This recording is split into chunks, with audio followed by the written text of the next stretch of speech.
Om Swastiastu. Halo adik-adik, bagaimana kabar kalian? Semoga selalu dalam keadaan sehat dan tetap semangat. Perkenalkan nama kakak Niketut Alit Safitri dengan NIM 20 11 03 10 45. Kakak dari kelas 3J, Pendidikan Guru Sekolah Dasar Universitas Pendidikan Ganesha. Nah, pada kesempatan kali ini kita akan belajar mengenai materi simetri, refleksi, pengubinan pada matematika di kelas tinggi SD. Nah, adik-adik peta konsep yang pertama yaitu simetri. Pengertian simetri, jenis-jenis simetri, refleksi, pengertian refleksi, sifat-sifat refleksi, serta pengubinan dari berbagai segi banyak. Materi yang pertama, kita akan membahas mengenai simetri. Apa itu simetri? Ya, simetri merupakan suatu bangun datar yang mampu atau saling menutupi ketika dilipat maupun diputar. Sehingga simetri memiliki dua jenis, yaitu simetri lipat dan simetri putar. Jenis-jenis simetri.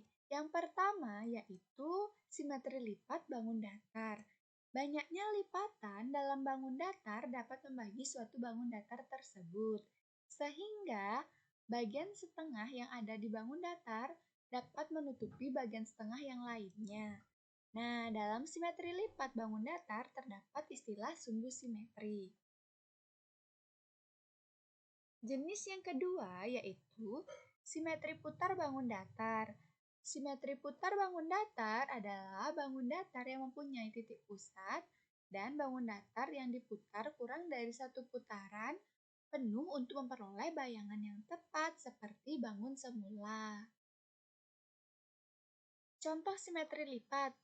Adik-adik bisa melihat pada gambar di mana contohnya yang pertama itu ada segitiga sama kaki, segitiga sama sisi. Nah, segitiga sembarang itu tidak memiliki simetri lipat ya. Selanjutnya yaitu segitiga siku-siku, ada persegi panjang, persegi, trapesium sama kaki, layang-layang, dan belah ketupat. Simetri lipat dalam kehidupan sehari-hari dapat kita jumpai saat melipat handuk. Benar sekali, handuk yang awalnya berbentuk persegi panjang akan dilipat menjadi bagian yang lebih kecil menjadi bentuk persegi. Contoh simetri putar. Pada segitiga yang awal, kondisi pertama yaitu titik A berada pada bagian kiri, titik B berada pada bagian kanan, dan titik C berada pada bagian atas. Namun ketika diputar 1/3 putaran dan berlawanan arah dengan arah jarum jam, menghasilkan titik C berada pada bagian kiri, titik A berada pada bagian kanan, dan titik B berada pada bagian atas. Kondisi awal pada segitiga yang kedua yaitu titik A berada pada bagian kiri, titik B berada pada bagian kanan, dan titik C berada pada bagian atas. Setelah diputar 2/3 putaran berlawanan dengan arah jarum jam, menghasilkan titik B berada pada bagian kiri, titik C berada pada bagian kanan, dan titik A berada pada bagian atas. Simetri putar dalam kehidupan sehari-hari dapat kita jumpai yaitu pada roda, di mana saat berputar bentuknya akan tetap sama yaitu membentuk sebuah lingkaran dan jumlah simetri putar pada lingkaran tak terhingga. Tabel simetri datar matematika. Nah, adik-adik dapat melihat tabelnya. Terdapat nama bangun datar, jumlah simetri lipatnya, jumlah simetri putar, dan jumlah sumbu simetrinya.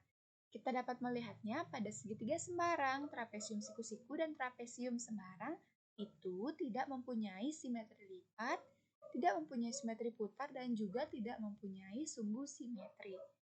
Nah, pada lingkaran, simetri lipat, simetri putar, dan sumbu simetrinya tak terhingga. Mengapa? Karena jumlahnya sangat banyak sehingga dikatakan tak terhingga. Materi yang kedua yaitu refleksi. Apa itu refleksi? Adakah yang tahu?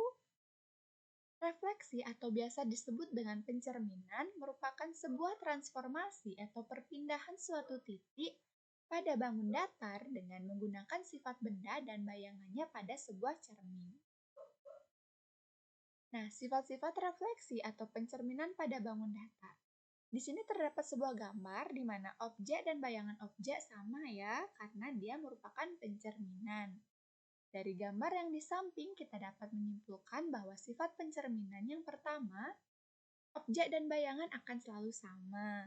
Yang kedua, jarak setiap titik yang ada pada objek terhadap cermin sama persis dengan jarak setiap titik yang ada pada bayangan terhadap cermin. 3. Tinggi bayangan akan sama dengan tinggi bayangannya. Dan yang terakhir, garis yang menghubungkan tiap titik pada objek dengan titik yang ada pada bayangan akan selalu tegak lurus terhadap cermin. Pencerminan bangun datar. Nah, adik-adik dapat melihat terdapat gambar segitiga yang dicerminkan. Dari gambar tersebut, kita dapat melihat sifat-sifat pencerminan sebagai berikut.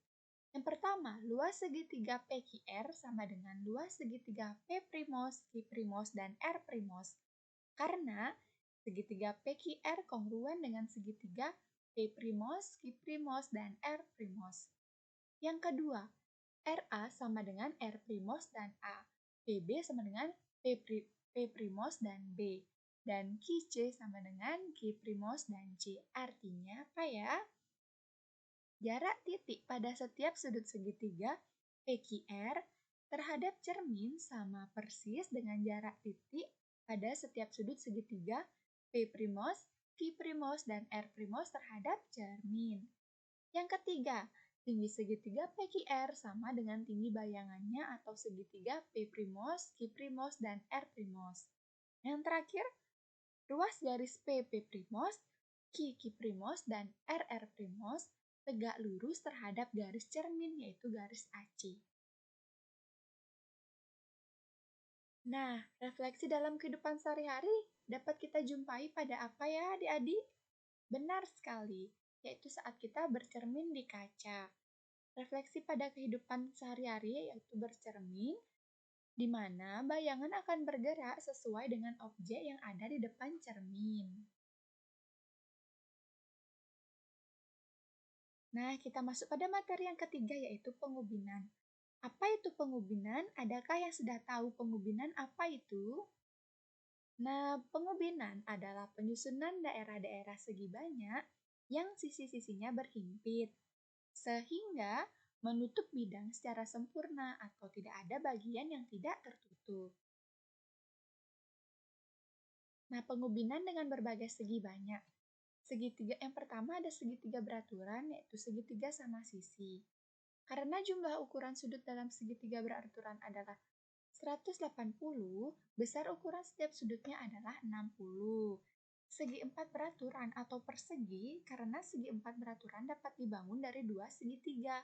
Maka jumlah ukuran sudut dalam segi empat adalah 2 dikali 180 sama dengan 360.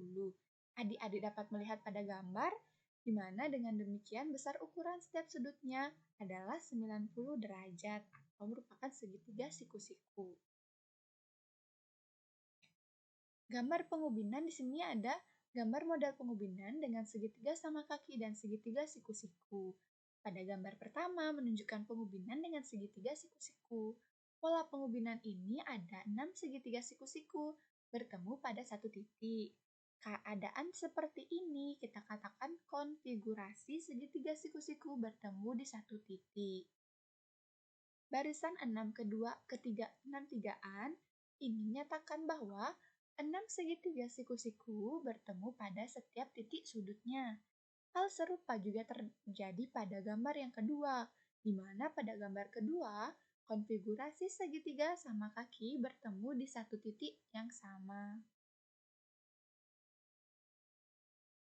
Nah, lanjutan dari pengubinan dengan berbagai segi banyak yaitu yang ketiga segi 5 beraturan, di mana segi 5 beraturan yang dibagi menjadi 5 buah segitiga kongruen. Segitiga itu mempunyai jumlah ukuran sudut 180 derajat. Akibatnya, 5 buah segitiga mempunyai jumlah ukuran sudut 5 dikali 180 menghasilkan 900. Ukuran sudut ini menunjukkan gabungan antara jumlah ukuran segi 5 beraturan dan besar sudut pusatnya. Selanjutnya yaitu pada segi 6 beraturan. Adik-adik bisa melihat pada gambar terdapat sebuah segi 6 beraturan di mana dibagi menjadi 6 buah segitiga yang kongruen. Setiap segitiga mempunyai jumlah ukuran 180 derajat. Akibatnya, 6 buah segitiga mempunyai jumlah ukuran sudut 6 dikali 180 menghasilkan 1080. Ukuran sudut ini menunjukkan gabungan antara jumlah ukuran segi 5 beraturan dan besar sudut pusatnya.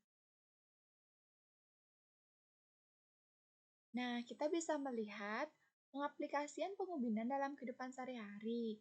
Benar sekali, pengubinan itu adik-adik bisa melihat pada saat pemasangan tehel lantai. Di sana merupakan cara pengubinan atau bisa kita lihat dalam kehidupan sehari-hari bentuk pengubinan seperti itu. Dan yang kedua, contoh selanjutnya yaitu pembuatan dinding dengan batako atau menggunakan batu bata. Nah, adik-adik, sekian yang dapat kakak sampaikan pada kesempatan kali ini.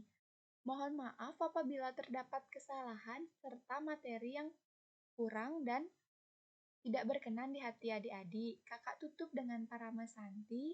Om Santi Santi Santi Om. Terima kasih, sampai jumpa.